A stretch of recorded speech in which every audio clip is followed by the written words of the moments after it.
That's what I know. I am saying, I haven't seen it. Okay? And when this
Udo, Udo, Udo, Udo, Udo, Udo, Udo, Udo, Udo, Udo, Mama, Mama, Mama, Mama, Mama, Mama, Udo, Udo.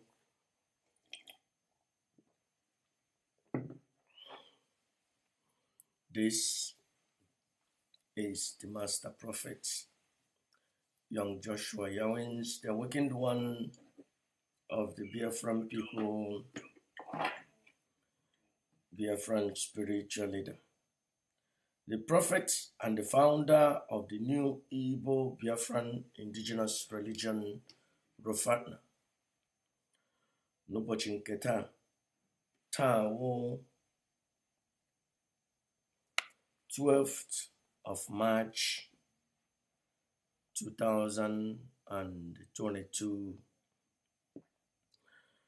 I am making this thing a day after Mazi Chika Edoziem came out and suspended some few people and also High Chief Obuefi. I wanted to put it in there for posterity's sake. IPOB na-agbaghara aghara.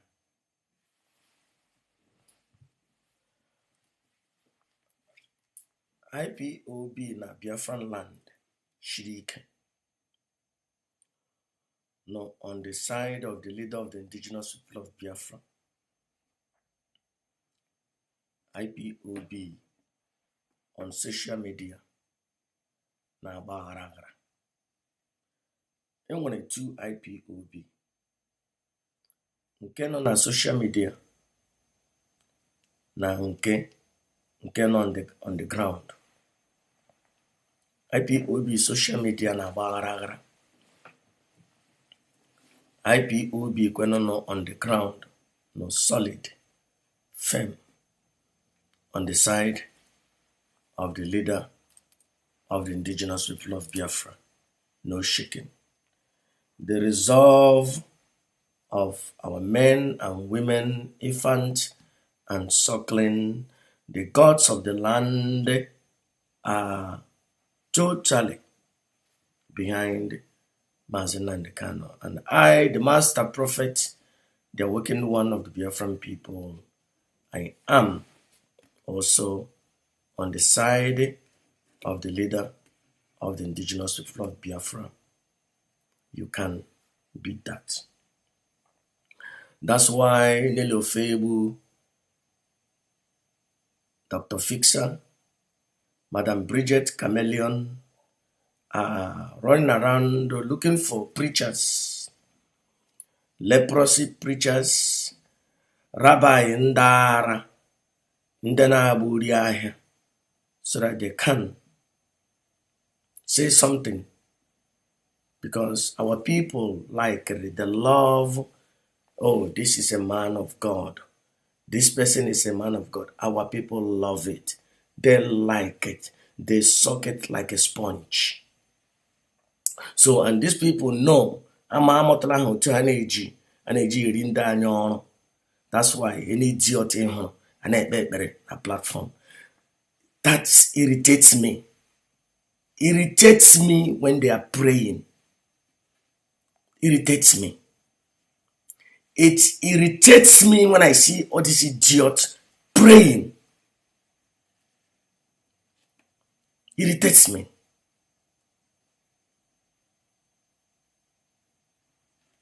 Irritates me.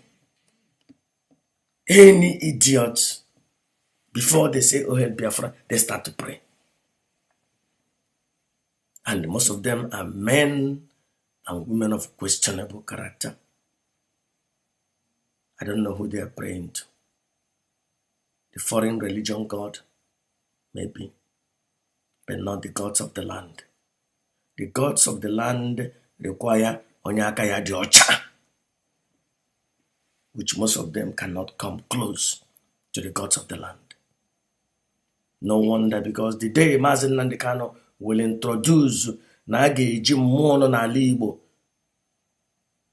they take oaths. All of them, most of them ga-agba ọsọ from IPOB. Because Chineke ga-akpọ ha ọkụ.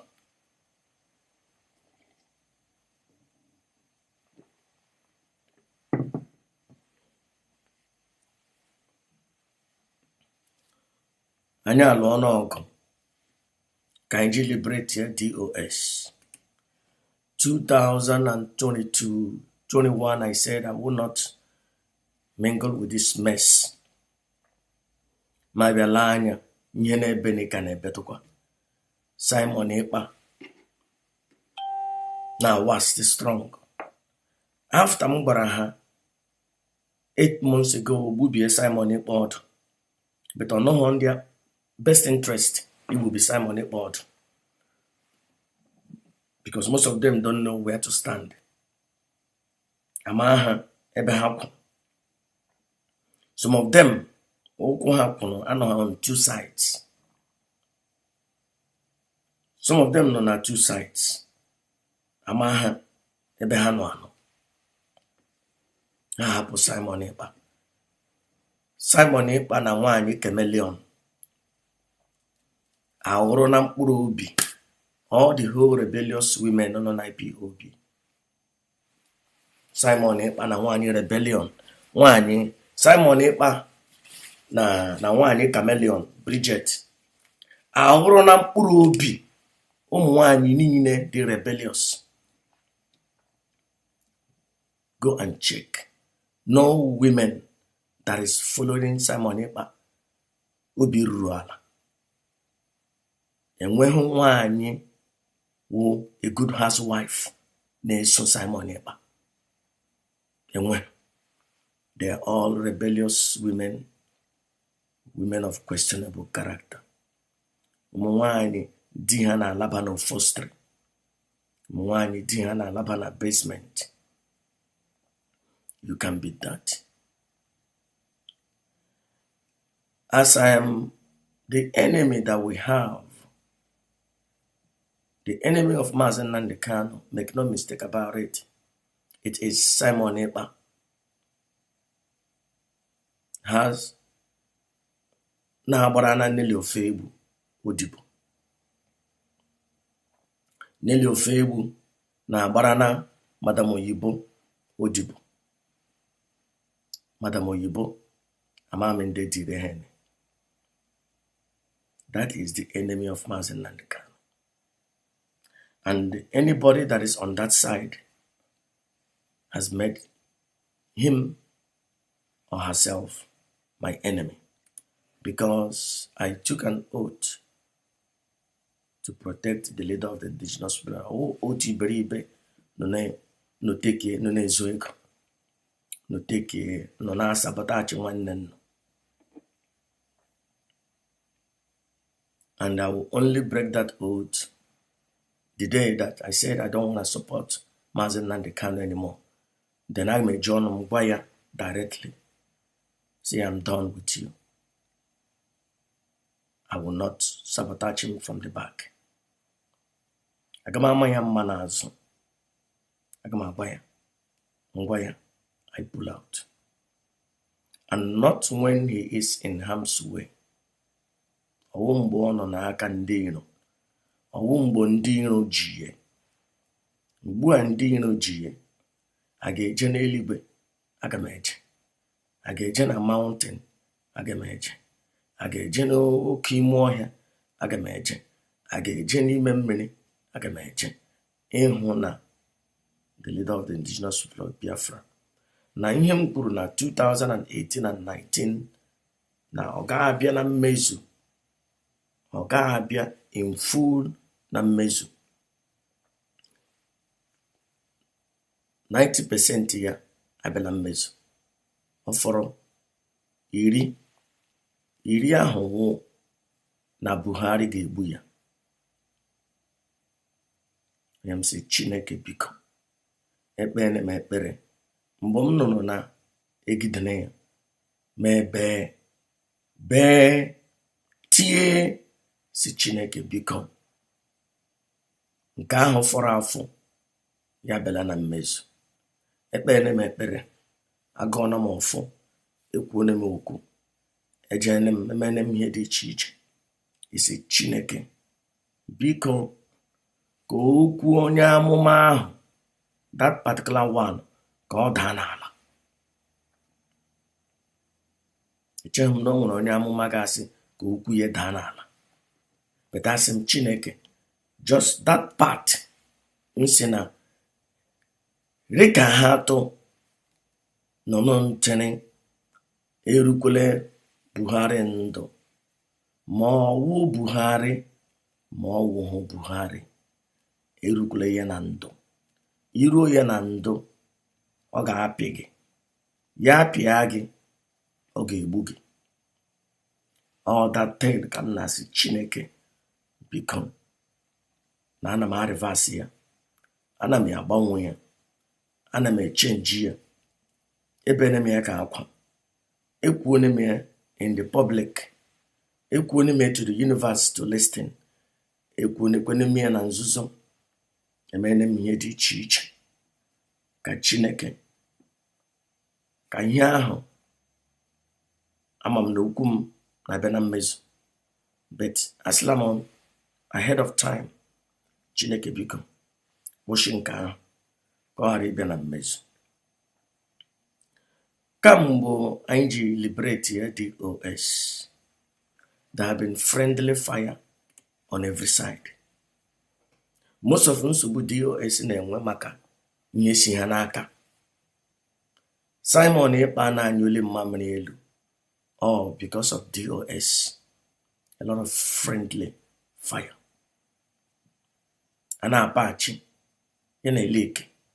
A na-apachi ya na-ele ike. The leader of the indigenous people of Biafra, mgbe ọ gwara ha jie lawyer ara ahụ si ya gwa DOS ha kwụsị, ha enye order na ọwụ Nnennaya Anya rere ya, ọwụ Karolo na Kurafo rere ya, ọwụ Kanunta rere ya. Ihe ji ahụ ọ karịrị 3 months ejighị ya maka ọwụhụ the narrative ha chọrọ.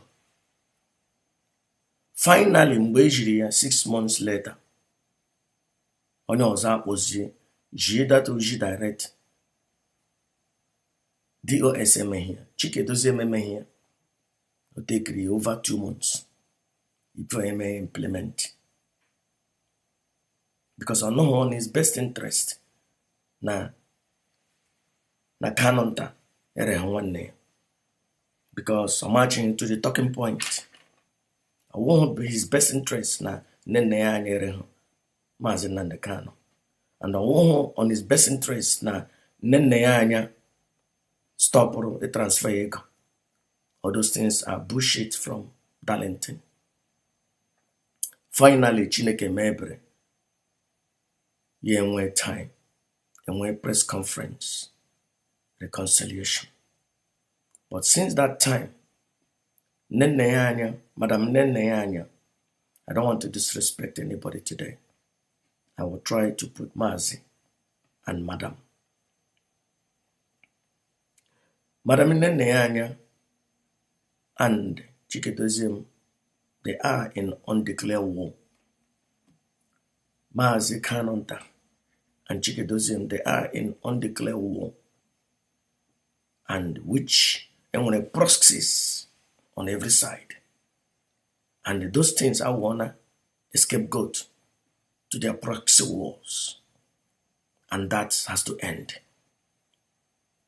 Or Mazi Kanunta one name. Everybody knows that. Everybody knows now that Nelly Ofebu have no evidence. Nothing whatsoever. Nnennaya Anya Mazi Kanu. Everybody knows that. It is clear. Wanda Caroline Okorafu betrayed or compromised the location of the leader of the indigenous people of Biafra. Everybody knows that. But I can want tension between almost, I don't want to put the young girl, almost in these three people. And three people are in the absence of the leader of the indigenous people of Biafra. Madato would the key for success. Chika Edoziem have to understand that Oya would the figurehead, but Oya would the key. He keep this struggle nature. And the Yacho is succeed. He has to come down from his high mountain, high horse, and work with these two people as one. At the end of the day, Oya won't get any praise. A president that doesn't want to talk to advisors, listen, will be a bad president. And a president that has bad advisors will always be the worst president. But a leader that talks, takes advice, communicates with Nnennaya Anya, you will see na rain here, Grand Koma. For me, I will say that the reign of Uchemefo during Numbo, also when this kind of coup was, I will give him 98%. Because when a time I saw, I hear every time him and Kanunta, they walk like this. They walked like this. That's why the enemy could not penetrate. Because when him and he discuss oya, onye eji oji keye, otu onwere ke iji. Onye ke eji kwena oji keye, otu onwere ke iji. At the end of the day, on that side. Not on the side I got a issue memo, a change memo. Actual mad, a reinstate mad, because ajo. Mazi Nnamdi Kanu dị ndụ, and Chika Edoziem awụ ya dị in charge. You can Marianam, you can say whatever you want. I really don't care. Enwere ihe ndị Chika Edoziem dị in charge of. And the mgbo Uchemefo, Chika Edoziem was just the head of DOS. Mgbo Uchemefo me ya, DOS nọkwa there. So DOS nọkwa na under Uchemefo. So that means the Chika Edoziem anọghị na position of Uchemefo. Do you get it? Mgbe enwere Mazi Nnamdi Kanu nọ na prison the first time, mgbe enwere the coup, who are conspiring. Analog. Uchemefo was deputy. And then when a DOS no under Uchemefo. So Uchemefo was telling them what to do. Mazi Nnennaya Kanu na Uchemefo hiogeme. Uchemefo agwa DOS. And that's why Nejashi came a deputy Gano under Mazi Chika Edoziem na ndoti ya no under. So that we don't want to hear them anymore. So that I have friendly fires everywhere. And I am not just one person, deputy or acting deputy. And deputy or acting, now I have what to do. Can I create friendly fire on every side? And they pick and choose, they take a side, on natural win, on natural lose. By doing that, everybody must Simon Ekpa. Now, what will be when a questionable character?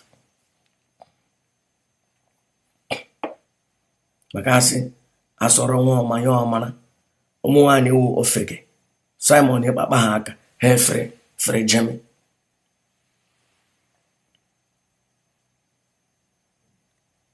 Ebe uno di low time, na enwehu onye who deputy Mazi Nnennaya Kanu.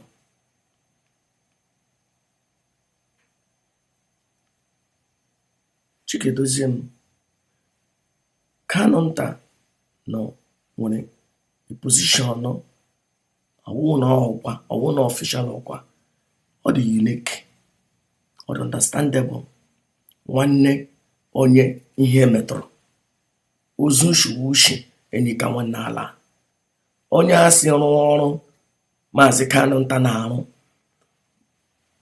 phone calls and this and that and that and that akumagogo agakuchale but ọ na ọrụ ndị ahụ maka ihe ọbara nwanne ihe metụtara mmadụ.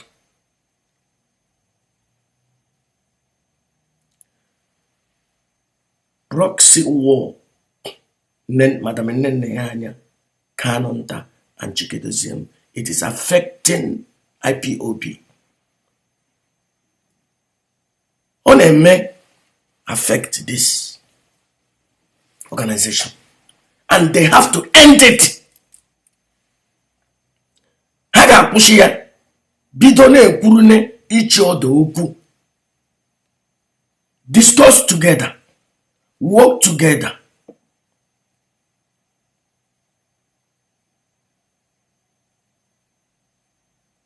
Onye ọbụla amanakwana position ya. Nnennaya Anya respect yakwano Chika Edoziem. Kanunta respect yakwano Chika Edoziem.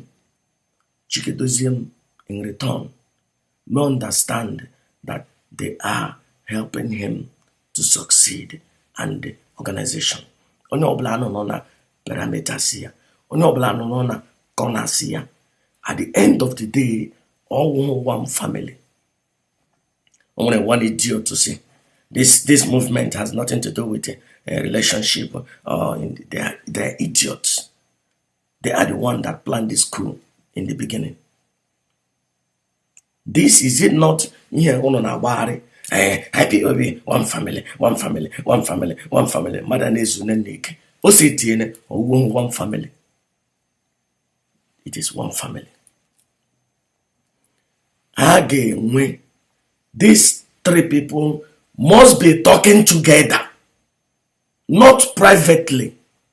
Kaina huha na Radio Biafra. Nga hana make programs together. Na chiochi together. Hachi wu enemy on the background. Let them be. Aga force mmadụ na mmadụ ka ha wuru enyi. But ha niile na-arụkọta ọrụ. Ha ga na-apụta na social media na-ekwu okwu together. Madam Nnennaya Anya Madam Mazi Kanunta and Mazi Chika Edoziem ga na-apụta on a social media na-ekwu okwu together. Anyị na-ahụ anya for confident building measures so that ndị mmadụ obi ha na-eshi ike mana na the organization o shiri ike. Ọgụ nọ na-alụ underground, nọ na-destroy ihe, nọ na-emebishi ihe, nọ na-atọ na-emebi ihe, pushing of prostate war nọ na-alụ. Mazi Chika Edoziem pụtara last night.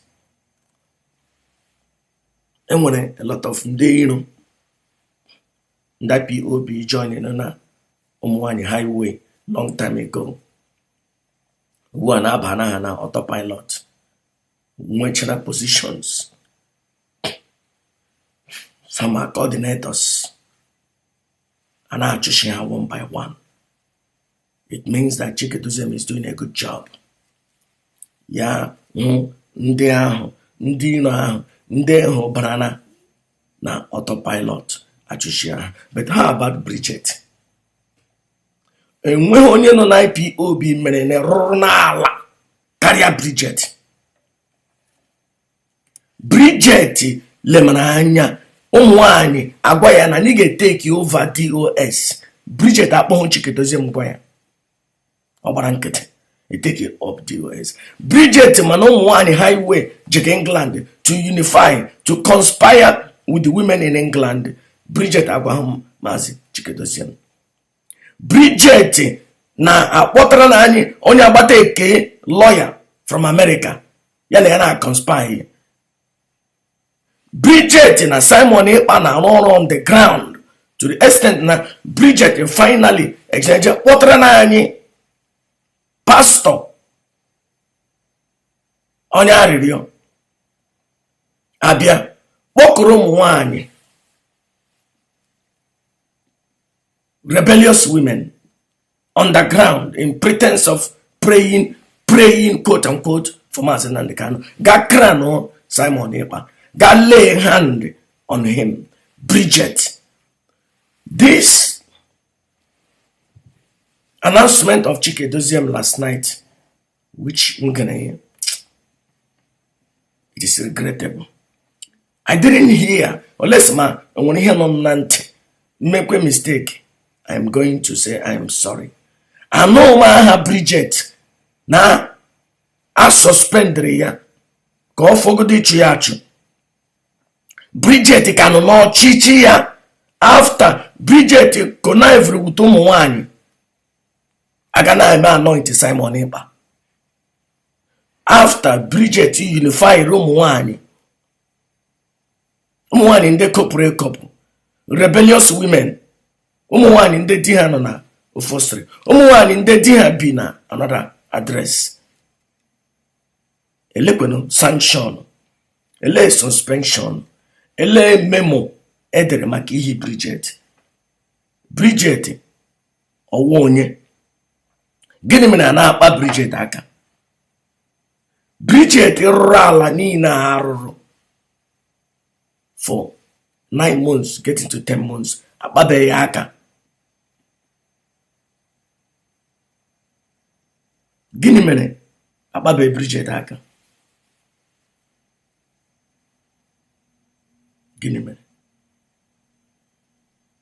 So aga m abịa nga every time na destroy Simon Ekpa, but no na-agba onwe n'okwe.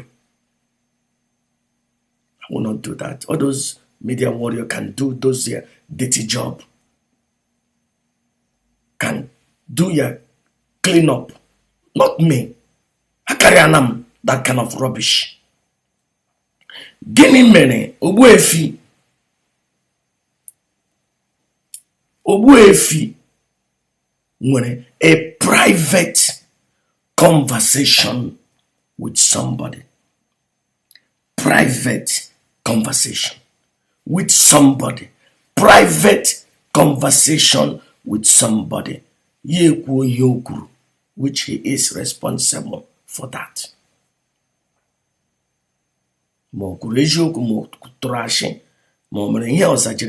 He is responsible. and or put on a social media with a microphone kuoye ihe mmadụ na onye na ya makugo okwu.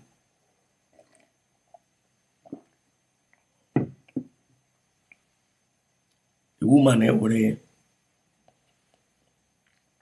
nye ya Biafran child ewere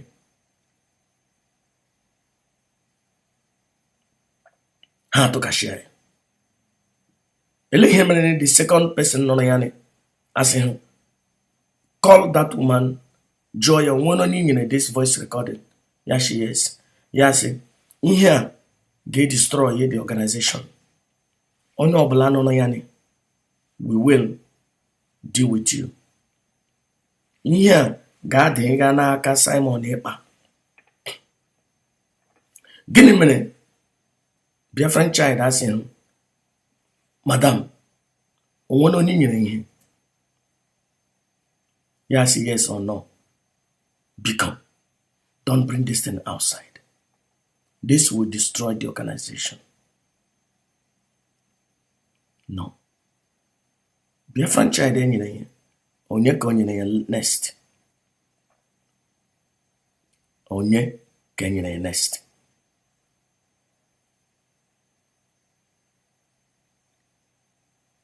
I got me blame away if you put in your crew privately. Mother bomb get blame one wouldn't hear share and so-called media warrior wouldn't listen to a share in the media. We Simon Ekpa enwe ihe oge ji ekwu okwu. Nno hwe eziokwu na-ekpudenye n'ala maka agamatoshi maka ihe Biafra. Amubu onye ahụ. I will not defend Mazi Nnennaya Kanu. Ito ashi. I will not do that. Instead, I will not talk about that issue. Nwe eziokwu na-ekpudenye ikwu n'ala. Eme na-abịa kpeme ekpere na-enwe nshi n'ọdụ Chineke kpọrọ nna ọkụ. No, na njọ na anyị isi. Every time, all those idiots, let us pray. Chika Edoziem.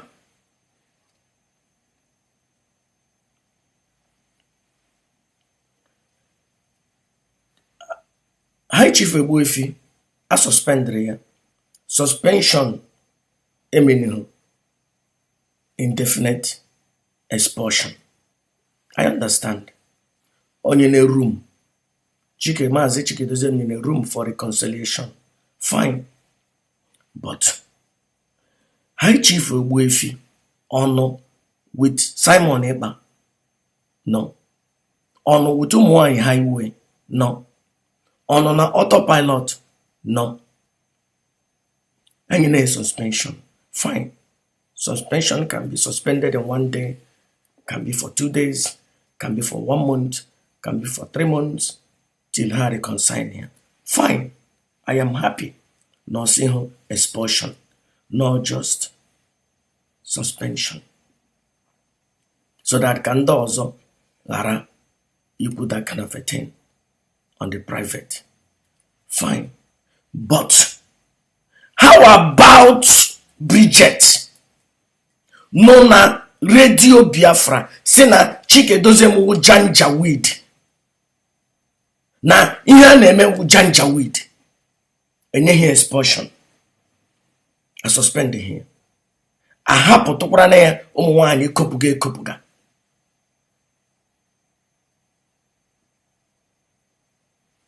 Ụmụ nwaanyị IPOB bi na abroad na ha ekopuchana.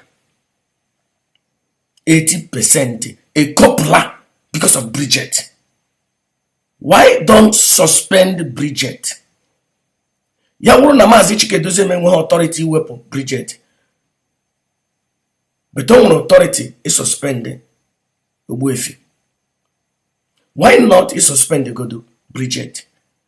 Then maybe marginally Ike iwepụ Bridget. Why not make a case for Bridget? Georgie for Bridget. Ka amana otu a ga-eji akọtele ya. Ka amana otu a ga-eji egbubi Bridget ọdụ. 9 months Bridget anọrọ inside na-destroy organization wụrụ ọnụ ya kwuo na prayer meeting because of na na-ekpe eme ihe ya chiri ime na ya hapụla ha bịa with Simon Ekpa. What does it mean? Proving Bridget is declaring that Simon Ekpa is better than DOS. Bridget would have been the first person Akara is suspended, and were 2 hours go about it. All her iniquity and our ropo and sabo and sabotage against DOS, against IPOB, against the leader of the indigenous people of Biafra. But they go here.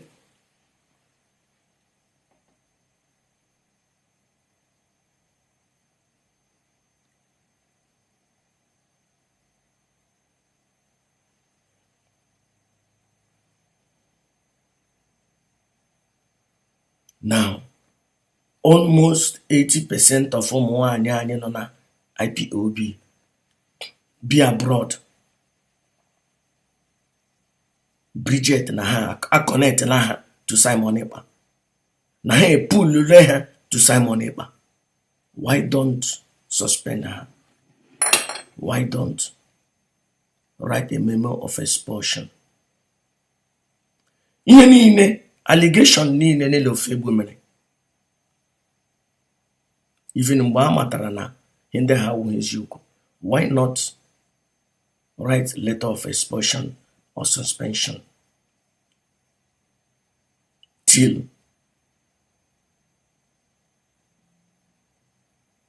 mgbe ihe mebiri emebi?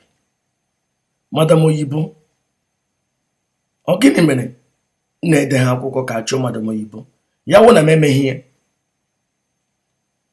nna anaghị ime ọwụ nnụnụ n'isi. And which Chika Edoziem knew that Madam Oyibo forged that letter. Eji na-achọ i destroy DOS. Ọ nọ na voice recording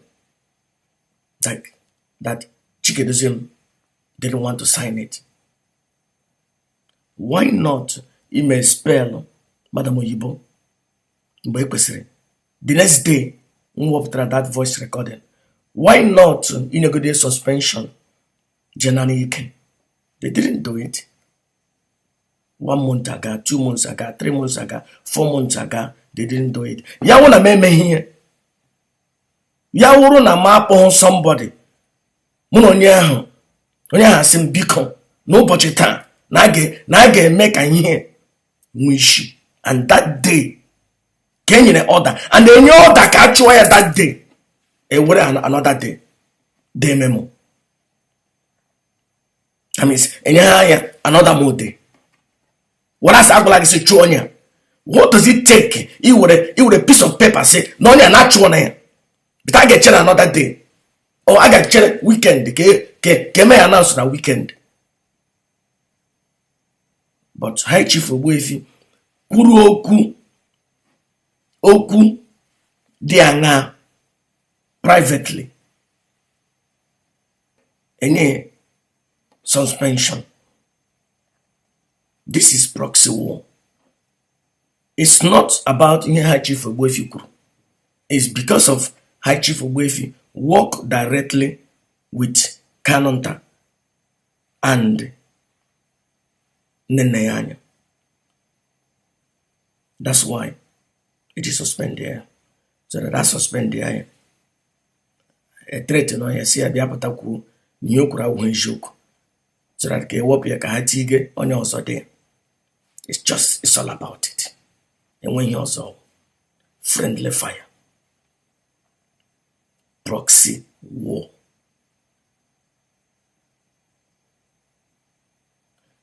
The issue of Ezeji.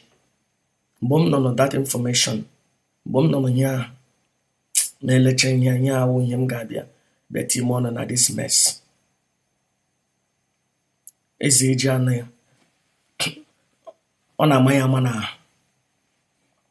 Yeah, where the wood handle lawyer, which he is responsible. but onye kwu eziokwu egbuo ya. Onye kwu eziokwu, the way you handle the lawyer, he is responsible. Because enwere ndị achọrọ, enwere ihe a ga-akpa aka ụlọ akụwashi.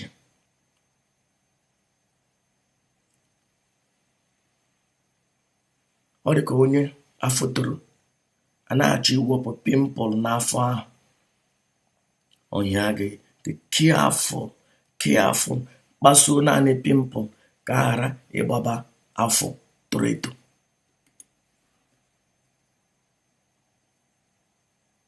DOS na-adị ka afọ toro eto. Yara ihe ọbụla nọ n'afọ ọhụ a ga-eji nwayọọ mee. Onye mere ihe gbasara dọkụmentị ama ihe ome ya ọnụ. Because ama m ntigo ọnụ m nga ọkụ gara ire. Onye kara inye Simon Ekpa opportunity and advantage to be talking against DOS. All these things, issue of Ogbuefi was an advantage for Simon Ekpa to have a breathing space.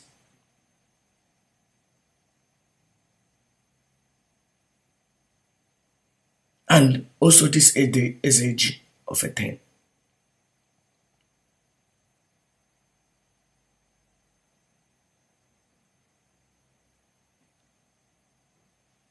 And ihe ndị a ga-eme happen. I put the blame on Mazi Chika Edoziem, Mazi Kanunta, and Madam Nnennaya Anya. Those three people are responsible. They have to work together. They have to stop this proxy war. Because of this proxy war, mere onye hụ onye ya na onye na-arụkọta ọrụ, then achọzie ka destroy ya, ka replace ya. But they kwesịrị ịnọkọta ọrụ together.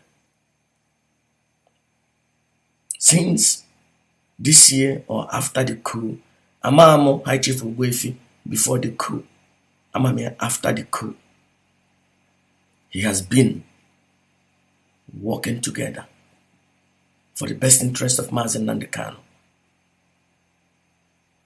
I know that. We are in a suspension, which I know suspension I wanna actually. So Haga discuss privately because he's doing a good job. And then when the enemies then know now just get weapon high chief Ogbuefi and the weapon team they destroy stuff. The thing only one time when Nnennaya group on IPOB Agama Abonya ha because these days when Darlington but I say Mazi Kanu gwara eke Mazi Kanu gwara eke Mazi ihe niile ya na-ekwu Mazi Kanu na-agwa Mazi Kanu kwuru ke, which he's supposed to stop that rubbish because he has been found that his information cannot be accepted anymore. SAG pụta ya sị na Mazi Kanu gwara ya declare this thing. Biafran child pụta ya sị na Mazi Kanu sị na-enye ya dị in charge of the whole radio. This rubbish.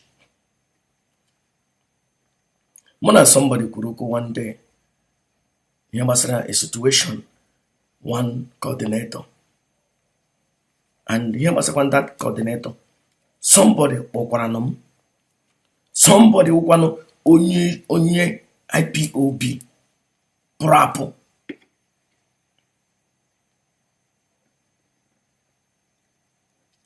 Ejwote strong, powerful opposition.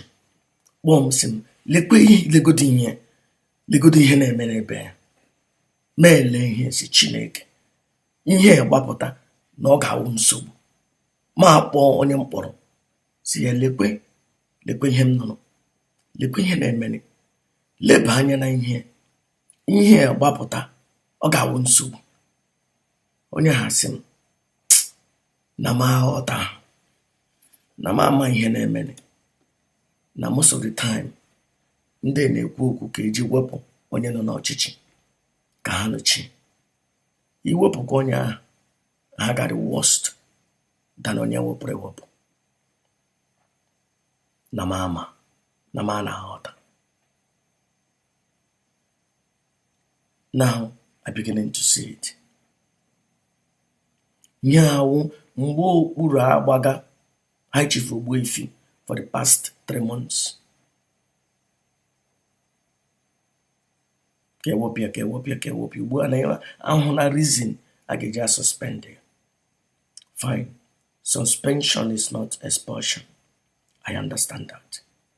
Want a way to discipline him. I understand that. But it's not about that. It's about the proxy war between Kanunta, Nnennaya Anya, and Chika Edoziem.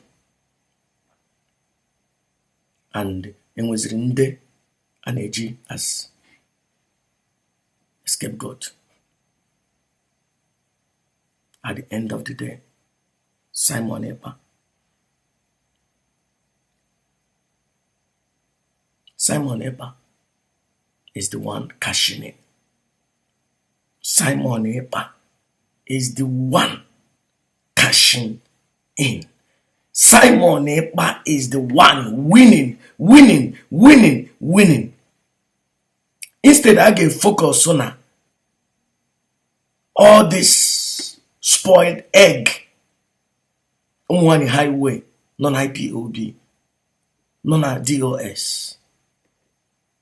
Ndị autopilot nọ na DOS, nọ na onye autopilot nọ na DOS. I'm just saying. I wouldn't name when only autopilot nọ na coordinator, which I know they are doing a good job to remove, to take care of it. Ya wouldn't name when ekwesịrị dị na-ewepụ ha. Ya wouldn't name when otu. What about Bridget? What about Bridget? Gịnị mere ewepụbe Bridget? Gịnị mere ewepụbe Bridget? Gịnị echemma Mazi Chika Edoziem pụta no ihe gbasara this underground installment of Simon Ekpa ka ọ ga-discuss. Egege m ntị ma ọ ga-discuss ya. O discuss ya. Ihe ewu the most important o kwesịrị discuss. Ya wụrụ ihe gbasara private conversation of High Chief Ogbuefi.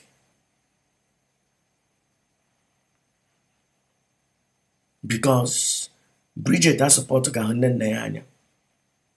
Bridget has support ga Kanunta. That's why I get me expel. I get a suspension.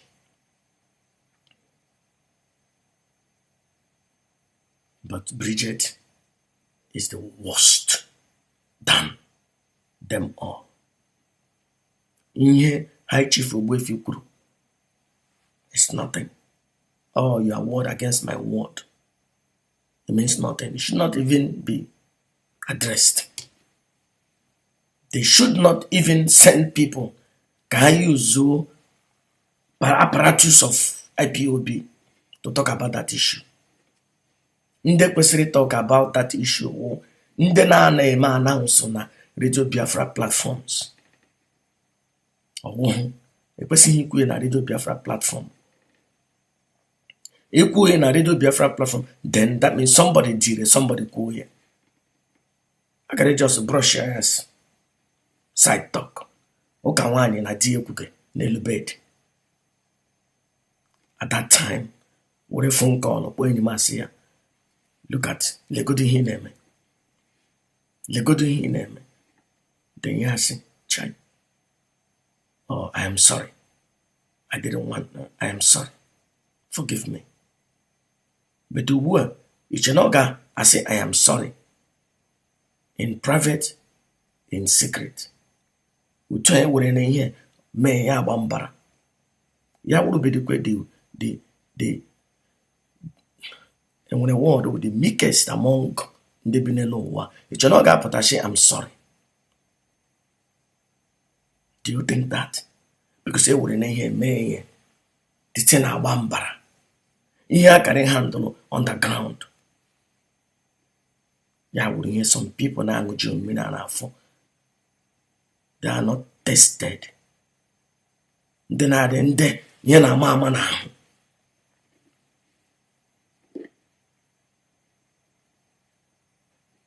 Lekwe mess eze eji na Biafran child na cause already because of people enwe adịghị calm ama how to, what to, how to say certain things. The document enyere m for coup ọwụhụ Kanunta nyere m ya. Ọwụhụkwana my in-laws nyere m ya. They didn't give me anything. People she outside name the document. I'm now from 1 or 2 people. Joe Hajuju. In here. Or Gabata IPOB. Or were threat to Mazi Kanu. Somebody asked him, or were threat. And say, are you sure? Before my pota. Before my work with that document, eji transfer ego na Kenya. Ajụrụ m ajụjụ. Ihe ọ ga-wee threat to Mazi Kanu. Somebody said no. Before me kwuo ya. O ruru 1.5 months nwetara that document before me yuzuo ya. Ajụrụ m ajụjụ. Before me yuzuo ya. Because achọghị m igbu ụlọ ọkụ. Achọrọ m imeji ụlọ. Iche na enweghị ihe m hụrụ n'ụmụ ha voice recording ndị a pụtara na iche na enweghị ihe m hụrụ na ihe niile ofe egbu na-ekwu na voice recording. Enwere ihe m hụrụ. But ejighị emebe because there is no need ije ebe a. Onye wu sworn enemy wu nene ofe egbu. Ndị ọzọ still na-keep the structure of DOS, which is the powerhouse of Mazi Kanu. No need to go after them. Omeni na-enwe ihe nọ there. Enwere ihe nọ everywhere. Enwere m ihe for any one of them. Onye m ga-apụta ma ewere tigenga ka m ji nye Simon Ekpa blessing. Go destroy Mazi Kanu. And when 1 or 2 things in Geiku today, next tomorrow, nobody will listen to anybody. Na DOS. And in the Simon Ekpa German. Then what did I do? The devil I know. And the angel I don't know. Well, I don't say I don't know that angel. Because from day one, Simon Ekpa has been the one planned. They have planned that he's the one to take over from Mazi Kanu. From all their voice recording, from Nnennaya by with their own mouth, hidden voice recording. Hey, John, put on social media, kuoye. Lekwe, mege. Simon Ekpa, go take you over from Mazi Kanu. Can with another leader apart from Mazi Kanu? Hey, John Yakoye, or one secret recording.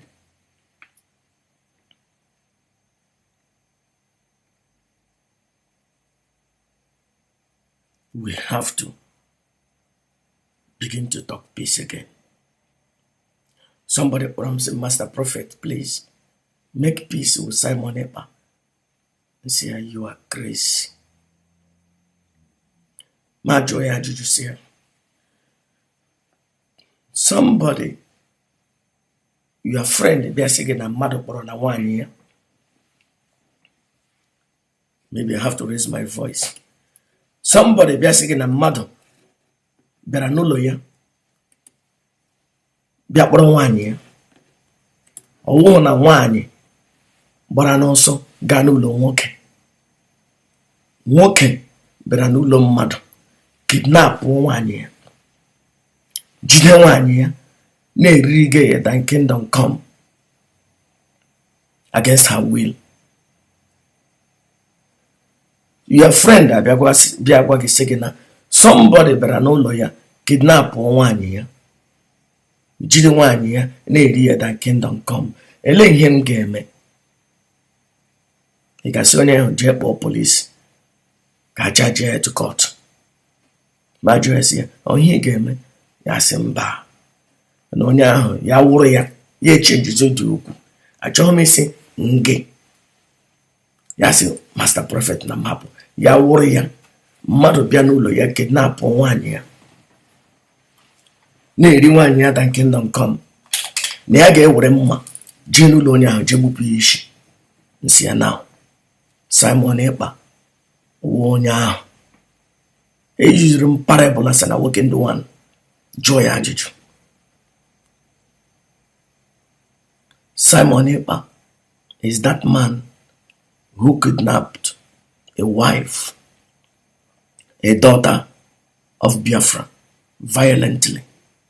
Dowe ya n'ụlọ ya, na-brainwash ya, na-edeceive ha, na-eri ya bonkere.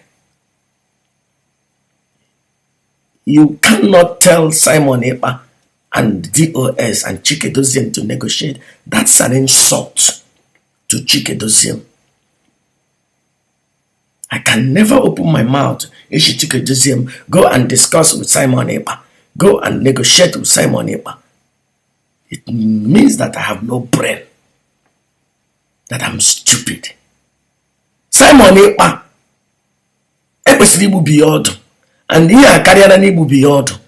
A ga-achọrọ ya jee chụba ya na Atlantic Ocean. Ọ bụcha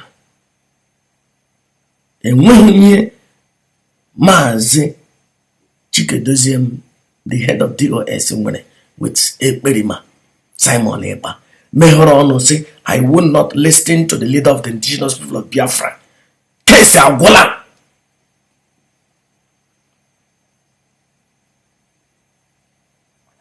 Case Simon Ekpa agwụla. Simon Ekpa egbuo n'onwe ya n'ihe gbasara Mazi Nnennaya Kanu.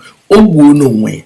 That statement enwere ha underground long time ago. That is internal plan. They will not listen to Mazi Nnennaya Kanu. But Simon Ekpa apụtazie wụrụ ọnụ ya jikwupụta ya. Where's on your jikwupụta?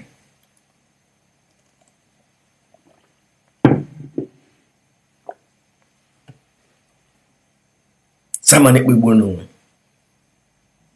Simon Ekpa egbuo n'onwe ya forever.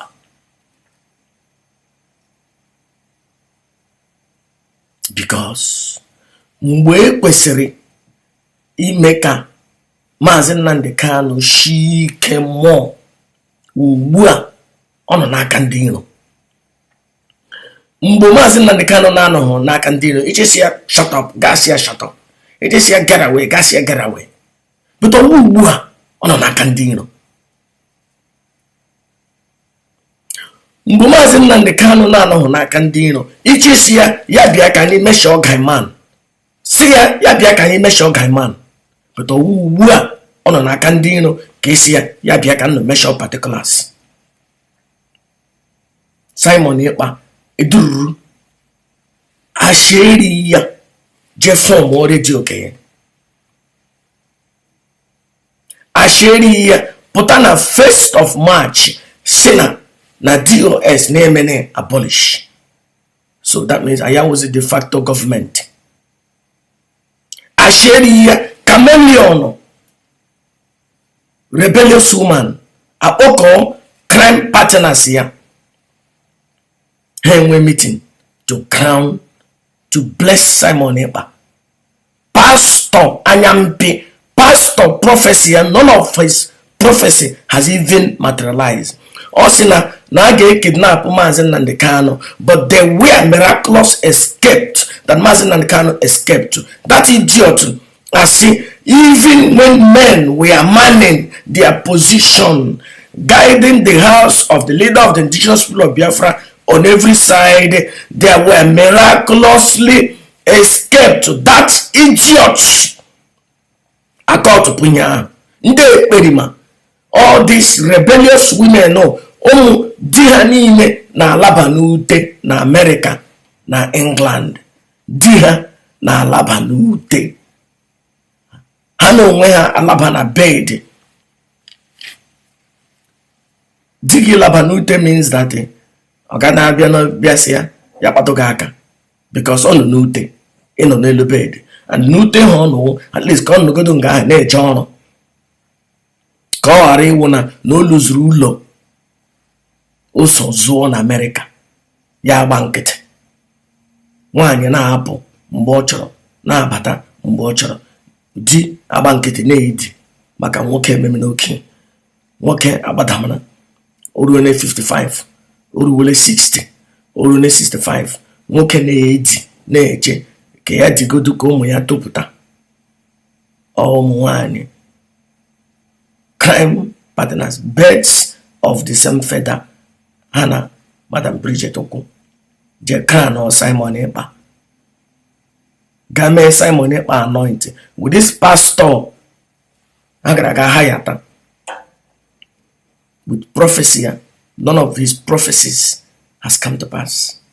Oglogo Beke doesn't mean that you can hear from the supreme, from the Chukokika Abiyama universal consciousness. Oglogo grammar, Obo Beke, and the Ashi Kama no Beke. Men were manning. That's it. Men were manning right now in DOS. Foolish. It's not what he said. Men, they combine special forces in Europe. And then we combine special forces with military, with army, with police, with navy, with yenine, with and then we in Alabeke. You got with the SWAT team Abia or FBI. Yauro na Germany, only German police Abia. And their special forces. All in Nigeria, can navy Abia, police Abia, army Abia, mobile police Abia. That they surrendered the house of Mazi Kanu and the guide on every side, all the whole escape route were gathered. Men were manning their position on the house of Mazi Kanu. They were miraculously escaped. Idiot, according to Putana platform Simon Ekpa. No, but hey, and when somebody that is greater than master prophet, on Yana Joe. Nyana Joe, Kenwete, pastor or prophet, greater than me. Kahaji destroy Mazi Kanu, the leader of the indigenous people of Biafra. But then where? There is none. They might have money more than me, but none of them that their word stand more than me. Here we're 1 month. General prayer and fasting 1 month. But 50 of all those pastors and their prophets in Nigeria, he 1 month for prayer and fasting, but 1 day for deep meditation. No plan decree and I will stand. Because of the naturally imbued in me. As that hears that. Then may enhance as onye nona he that has recognized the gods of the land and not this foreign bullshit. They're not getting much more powerful because I have come. How can I hire prophet? Men we are manning their position. No. There was attack. That was a plan to arrest Mazi Kanu. But there was a miraculously escape. When somebody miraculously escaped you cannot be in DSS dungeon.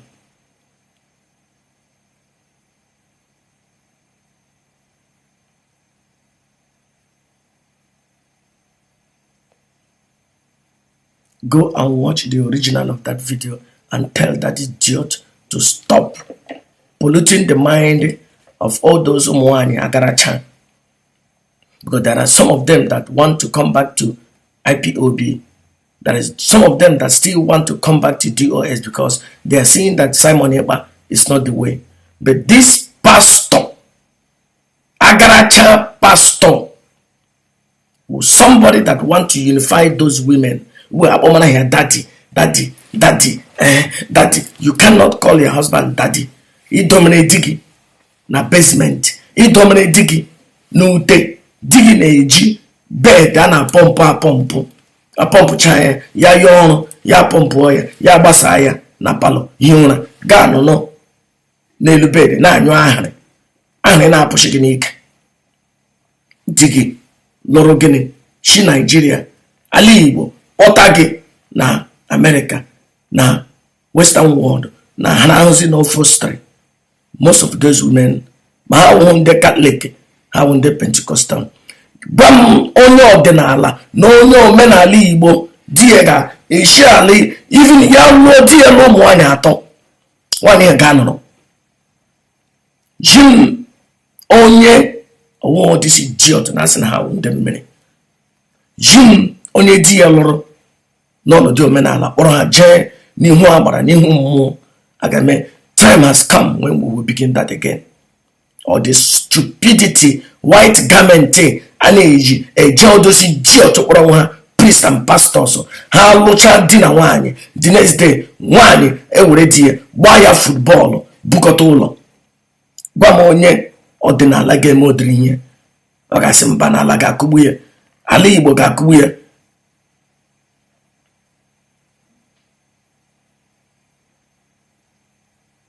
All these women, Jenna Georgie in the morning, Jenna Toridi, Jenna Sunday, Anna Hana Pastor, na Koaka. What I say, Oneshiri DNA. Most of them are Neshiri Dihani. Dear, they generate hamburger outside. Here, one room 50 something, 3 o'clock to 60. Can I jata hamburger? Whereas one yani she ofe gloyani no law. On the Chiribia, a man anointed Simon Ekpa, he dethroned the leader of the indigenous people of Biafra.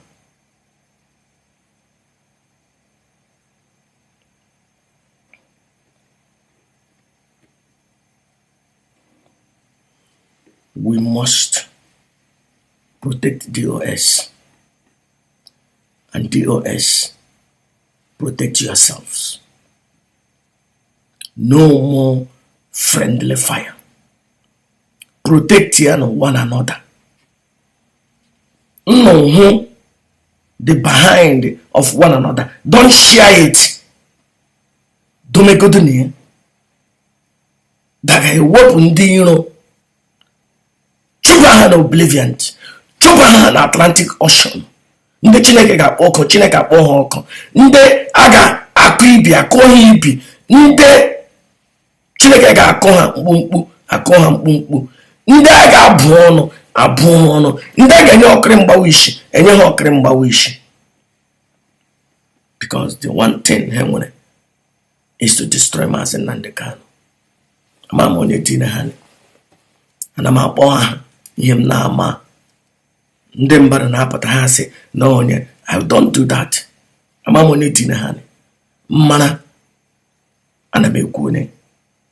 Enwepụrụ ndị onye m na-efili na-eme ihe, but achọrọ m ikwu okwu with feeling. Ihe m dị sure, and in fact I'm no longer interested.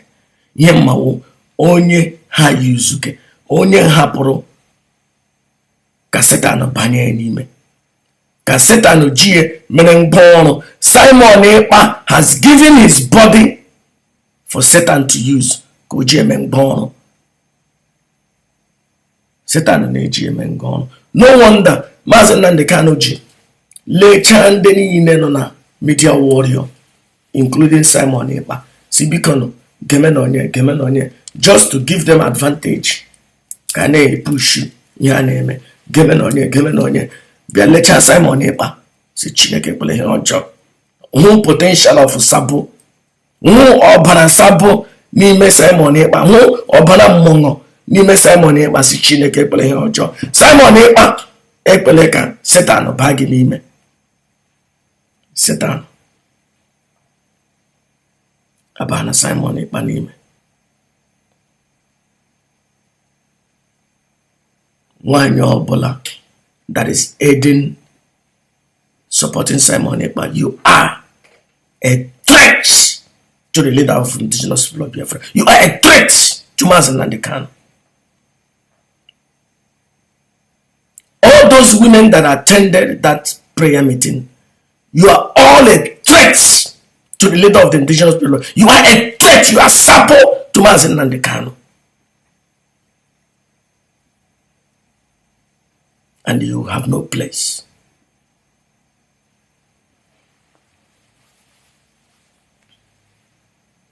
Nnennaya Anya Shianyinaka.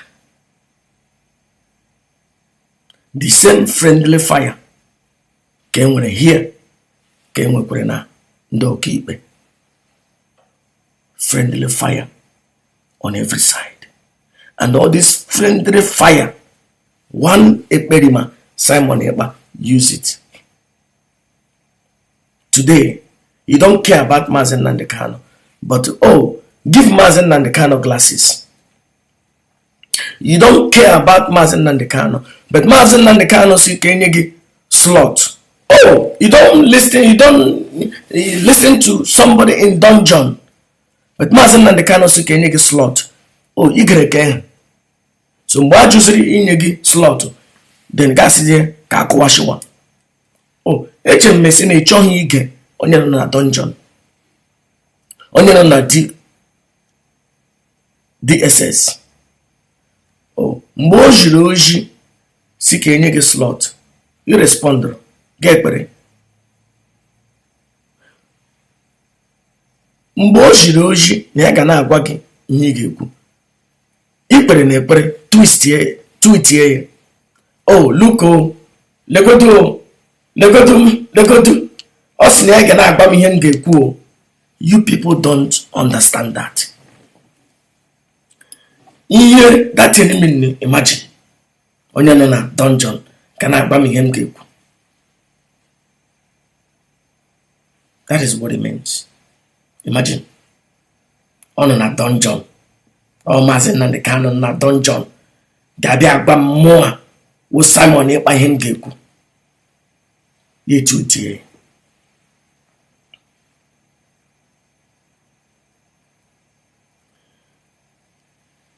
You open your Facebook, we name your YouTube thing. On our anchors in our Facebook, because I want a lot of money on Facebook. I understand. We all should go to there. Because we go from the Western world. I personally make it go from YouTube or in your job. You make it go on people in America, and when you have now, and when they go on YouTube on a daily basis. Simon Ekpa may own your job. But when I create YouTube, and when it terms and condition, I can say yes or no. If you know, I can get the platform. We create a Facebook. I go on a terms and condition. Go clicking. Again, you get the platform. We can register for your handy contract. And on a terms and condition, those little ones. I won't quite the big ones or the big ones. And when it's done, I when a little one. I say cross on or sign in. Gas signing. Again, handy contract. No. So, Erusiana Enyegi IPOB slot. Gas and agacho terms and condition. Makichoro. Kiji hijack here because here we plan.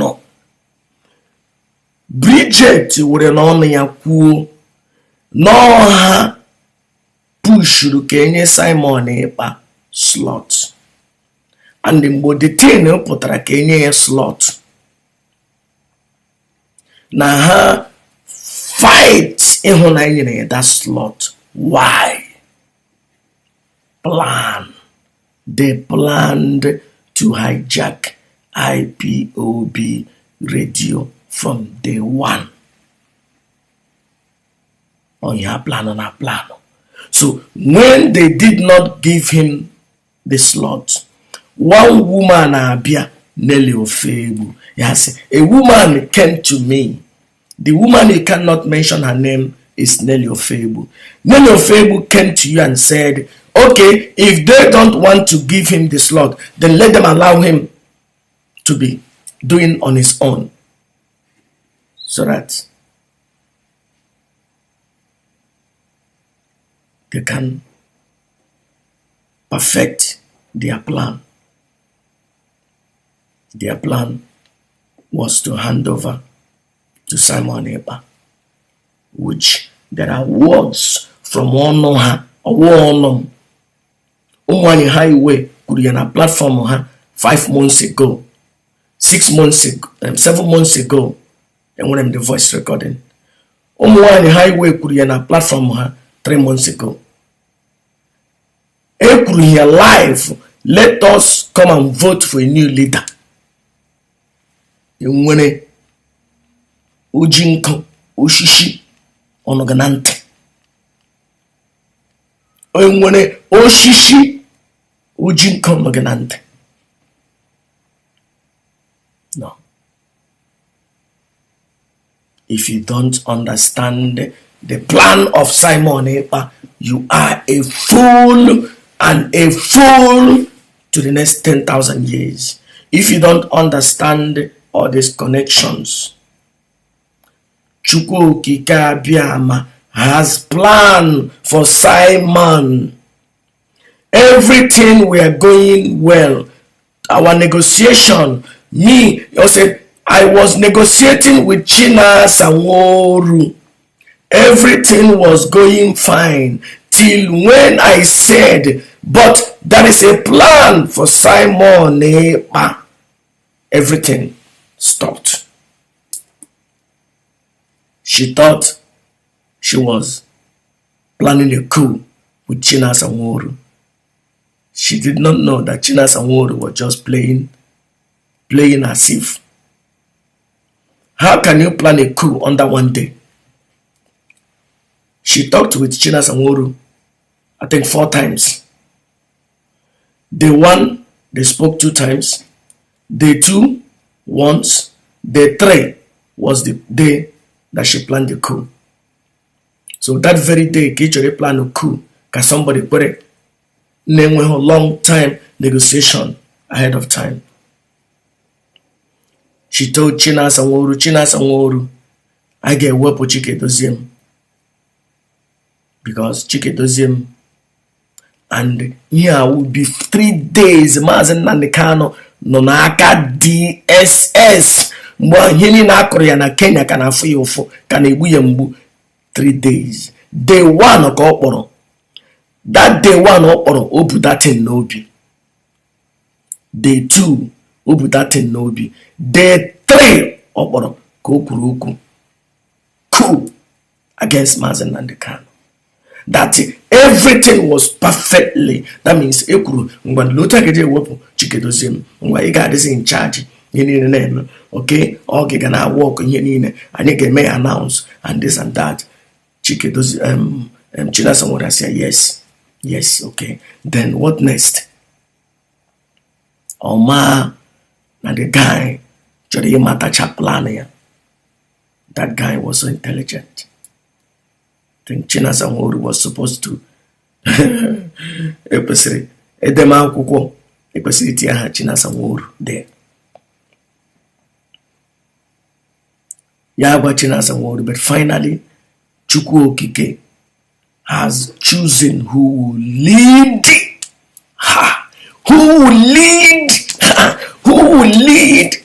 That means the third day Nnennaya Kanu no na prison.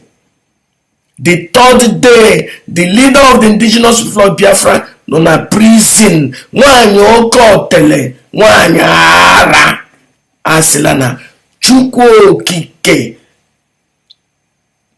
Elohim has the land has chosen. The land they choose, it means that the old one is out. Chinasa Nworu anya ya emeghe ka onye tara apple. Bam! Enwe elimination.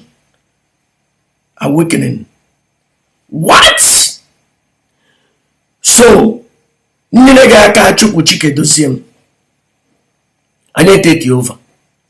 Then no nyekere ga aka achụpụ Mazi Nnennaya Kanu tige Simon Ekpa ekperima. Yes. Chinasa si Chineke kpọọ gị ọkụ. Iwe onye ara. That's nsogbu ya na Chinasa Nworu nwere. Na Chinasa Nworu ekpe hụ na her coup plan.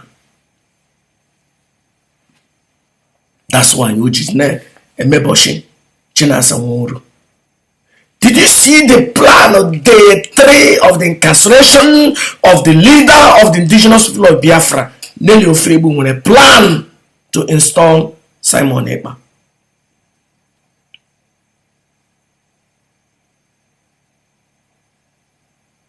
Nganoha. Somebody got sabotaging.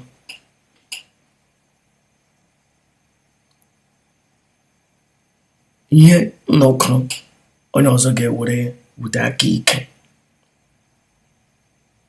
Ọrụ nnọrọ somebody ga-ewere ihe wute aka ike. Unu tie otiti ogo ga-ama nnọ. Ị ga-eje Nigeria kpọta nwaanyị mara mma, mere ya akwụkwọ, mere ya visa, kpọrọ ya bịa. Nwoke ibe gị abịa nara gị ya. Gị kwuo okwu oguma gị.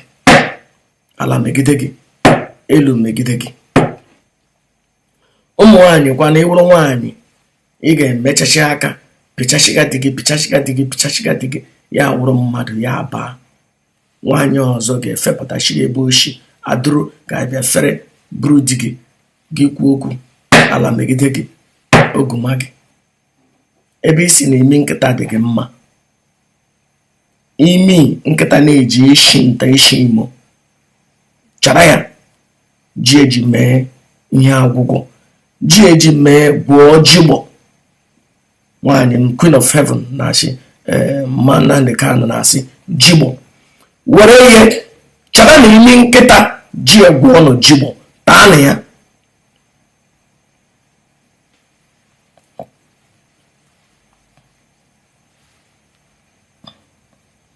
Finally, before I go today, because of my throat,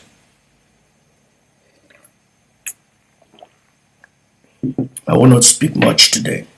Well, I have spoken much.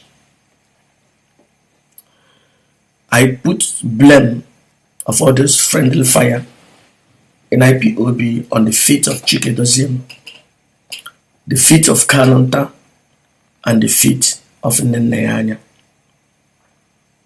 Why did I place the blame on them? Because they are not talking together. I want them to talk to each other. Talk to each other in the private. Agree to disagree in the private. But I chọrọ ka ha pụta outside chiana anya ọchị. Those things ga-enye aka na the brain of some of ụmụ nwaanyị eze ọkụ. Some of all those rebellious women.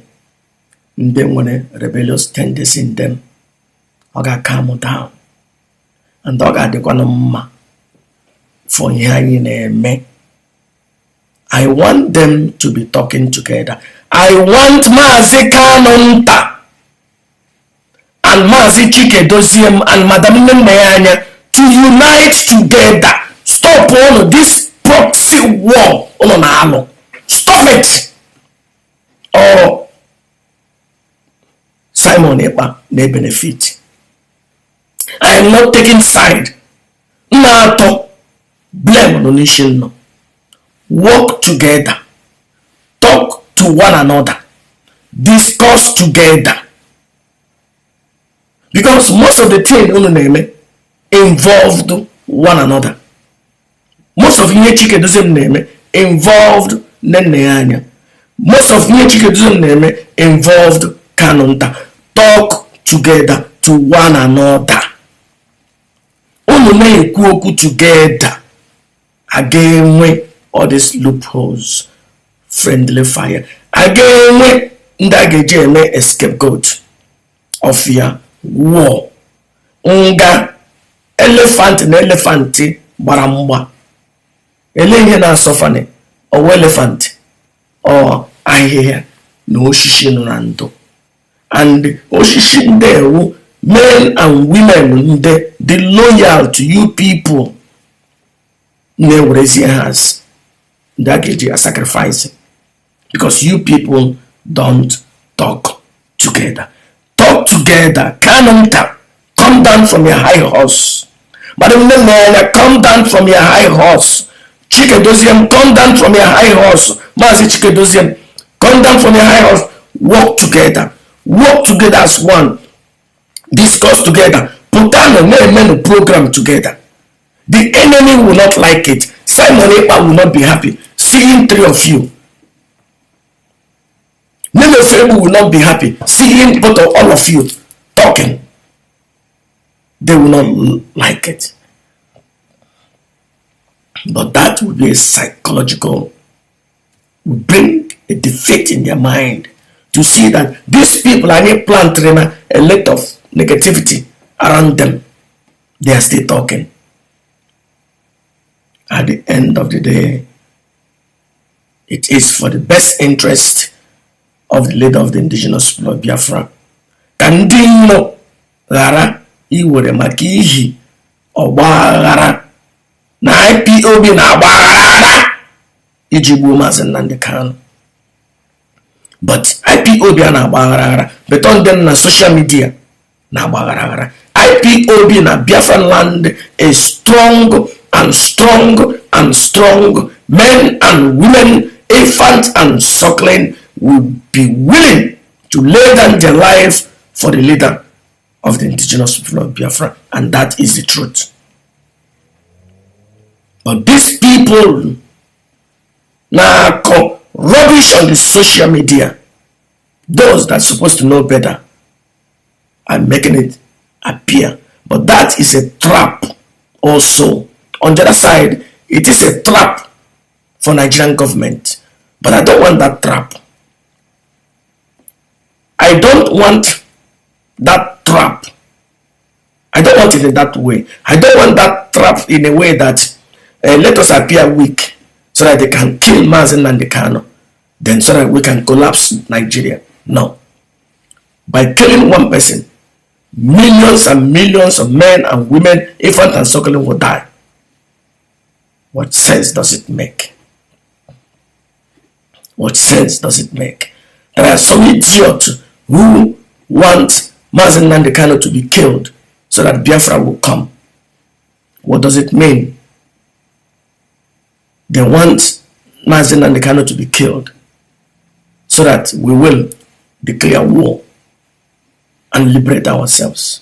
Why must you want him to be killed so that you can fight war and liberate yourself? Why don't you go and die so that we can fight war to liberate ourselves? That's why this idiotic pastor, GC, agama amasuya na ukwala anyị. Ose na ga-eje okoro ndị isi ala na-achị na ala mpaghara ọwụwa anyanwụ je gide mmadụ abụọ na atọ. Egide mmadụ abụọ na atọ mgbe ahụ anyị asị ha that Elohim Chukwu Okike or God we said, oh, iji nwa m na eji m nwa gị. What does it mean? Mazi Nnamdi Kanu na Hamswe anyị eje okoro ndị isi ala like otu onisiala na Anambra no, Enugu no, Port Harcourt no, ejide mmadụ abụọ. Ya wụrụ na anyị agwọna ndị na-ekuru mmadụ, ndị na-atọrọ mmadụ. Did you see na enwe ihe nọ ndị n'ishi?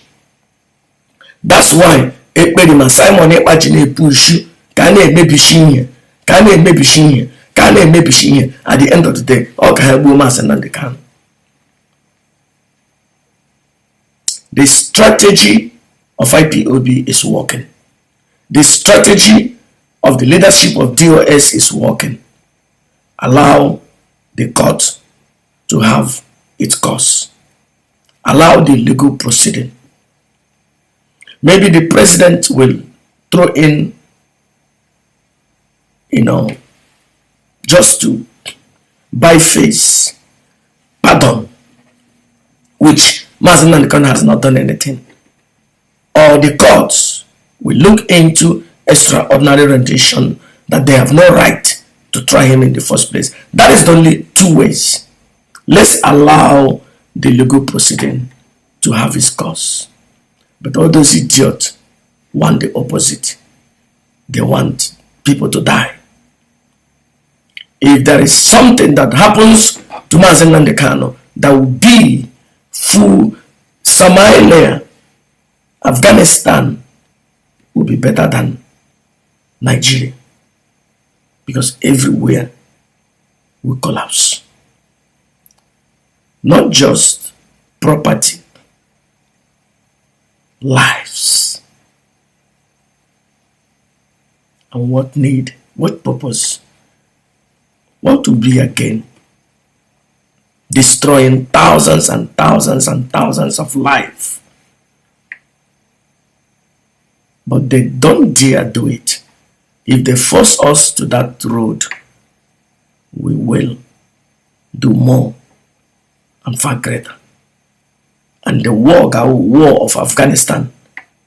Afghanistan has been fighting for over 100 years or 2,000 years. But Mazi Nnamdi Kanu will be released. Anything will be peaceful negotiation. We will negotiate peacefully with Nigeria. Everything must be done according to the book. And that's why Mazi Nnamdi Kanu always say this is a non-violent freedom fighting. So it must be. We will continue negotiating with Nigerian government. One day maybe we will have a president that are willing to sit down to negotiate, so that we will stop killing one another, destroying one another. We are all people created by the Most High, created by one thing, all of us. Nobody that is important. No Jew bullshit that is important. No so-called 2000 bullshit. Nobody. All of us are one. Everybody are created by one God. Not Allah. Not Christian God. Not this, not this. Maybe we don't know the name. But we are made by one force, one energy, one power. We are one people, one blood. Why must we kill ourselves?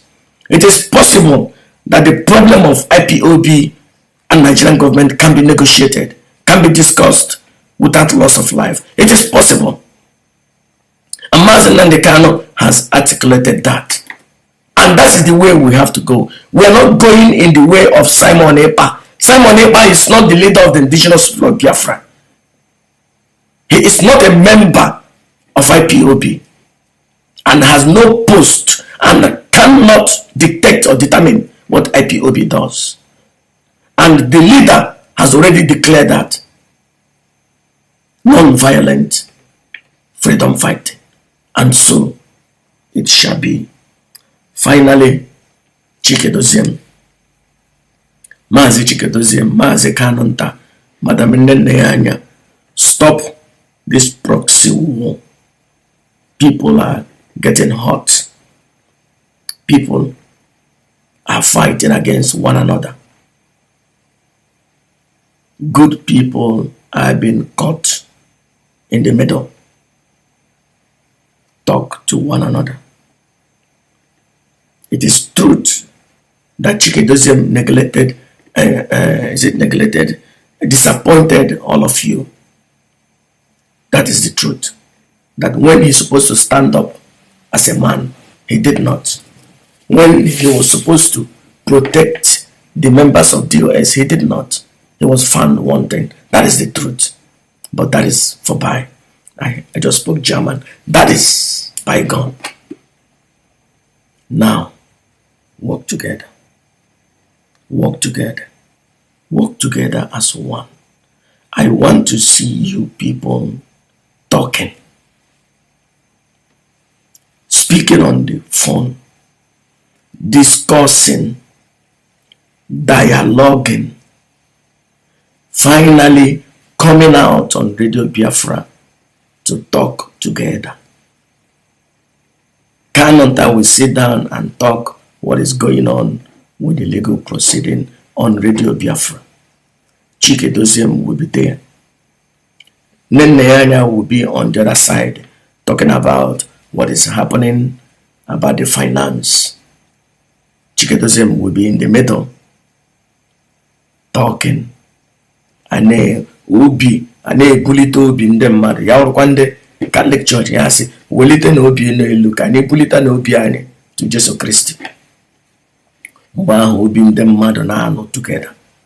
Anyị awụrụ one family. By that time, it went away for a bedima Simon Ekpa one joko. When you just tina higher to make it ESN, nobody knows. I don't think no one joko. Only can aha kalaba o medo nemia.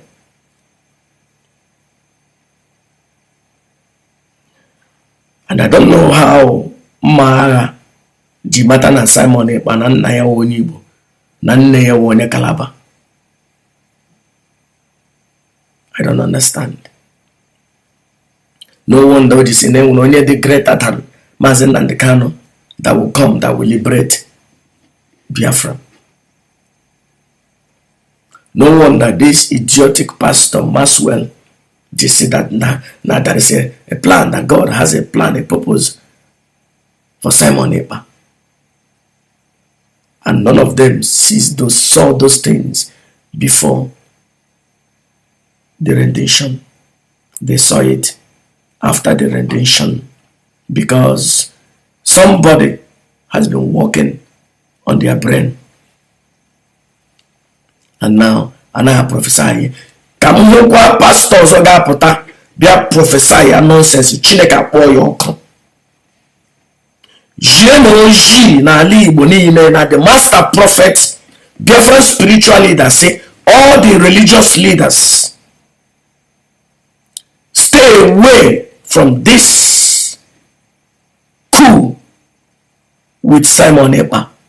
Any one of you that Simon Ekpa is using, that a pastor will come out and say, God told me that you have a plan.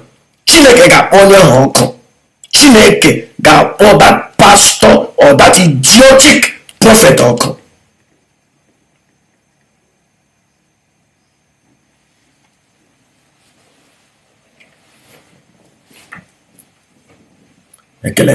Chineke gozie the leader of the indigenous people of Biafra dị ndụ. Ụbụrụ ya na-arụ ọrụ, uche ya na ya. Ndị ezigbo mmadụ na-eje ahụ ya, ahụ siri ike. Ọ dị chim. Enweghị ihe meghere. Ahụ dị ya mma. Agwa ya okwu, ọ na-anụ ntị. Ọ macha ihe niile. Ọma nga domere ihe domere. Enweghị any reason a ga-eji ya enwe ihe mega aga agwa ya. Enweghị any reason a ga-eji enwe ihe a chọrọ ime aga agwa ya. Enwere ndị a na-eji ahụ ya think ugboro abụọ ọ ugboro atọ n'otu izu. Yari ihe ahụ ị chọrọ ime next week, ị nwere opportunity ịgwa ya ihe ahụ. Why not ịgwa ya? Dan gị ga-emebi emejọ agba otu ya atọ n'ogwe, agba abụọ ya atọ n'ogwe, agba atọ ya atọ n'ogwe ogwe ka emere na-akọ. Why not ime ihe in the right way ka ihe ha wụdịrị perfect day one? Perfect. Go and learn from Uchemefo. I won't later Uchemefo. Later. I mean, former Uchemefo. I won't the latter Uchemefo. The former Uchemefo. Everything he did, they were back and forward. Uji. Only Henderi Chichem Neku. Me Masoya Nibo.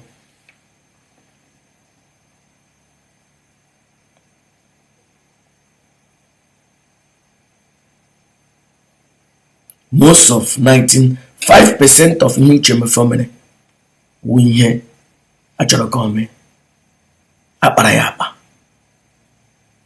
on here oji the success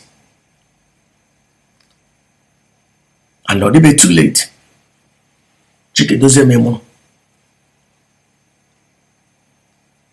and Kanunta was a key to here niile. Leno ihe pụtara na agbawara aha Mazi Nnennaya Kanu ebe eji register ya n'ihi onye kwesịrị ịpụta n'ezi. Onye kwesịrị ịpụta n'ezi. Onye ndị bụcha friendly fire, proxy war. Mgbo ya wụ na-emege ihe enwere akpara akpọrọ ndị ọnụ nọ n'okwu si lekwenụ ihe anyị chọrọ ime maka dị ama eme ihe niile akpakọ ya ekwe ihe mee otu ahụ ejiji kwuo ya. Ya wụ na ihe pụtara na onye ọbụla karịsịa get out ihe ọdara. But enwe ndị a sideline at the end of the day ndị ahụ na sideline wụ ndị wụ key to your success. Enweme ihe gbasara finance a sideline ya Nnennaya Anya.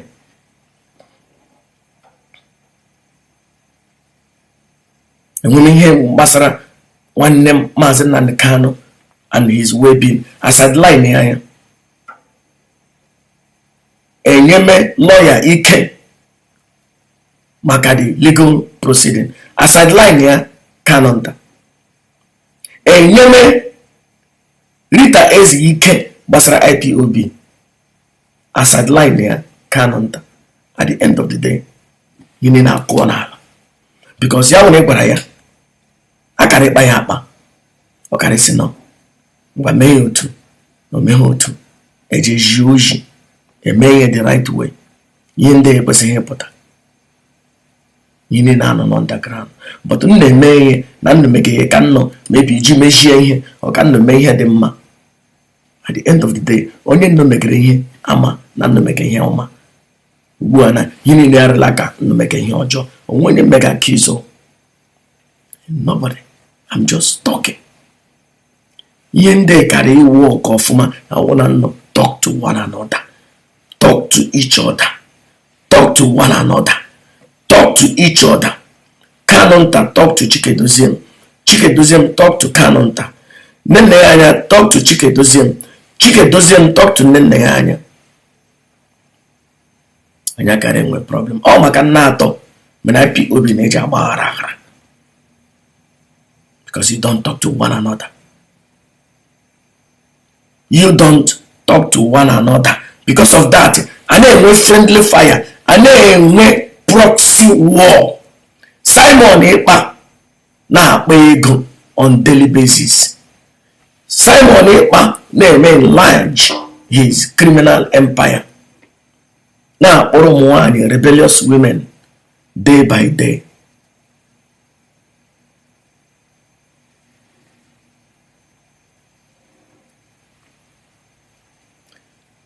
Thank you, Chika Edoziem Mama. Ya kwa na enwere ihe m kwuru na na-aghọta. Biko, ma ọkwanụ enwe ebe m ga-eme amend. Ihe niile m kwuru na ọ nwere mistake m mere. I will amend ihe m kwuru. But ihe m chọrọ ikwu, I am not accusing Chika Edoziem alone.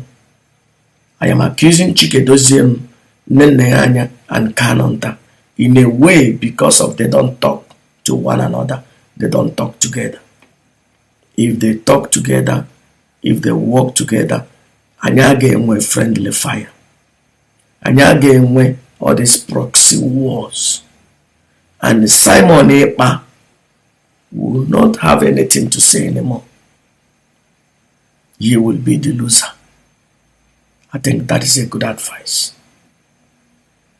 as a spiritual person. Thank you, Mama.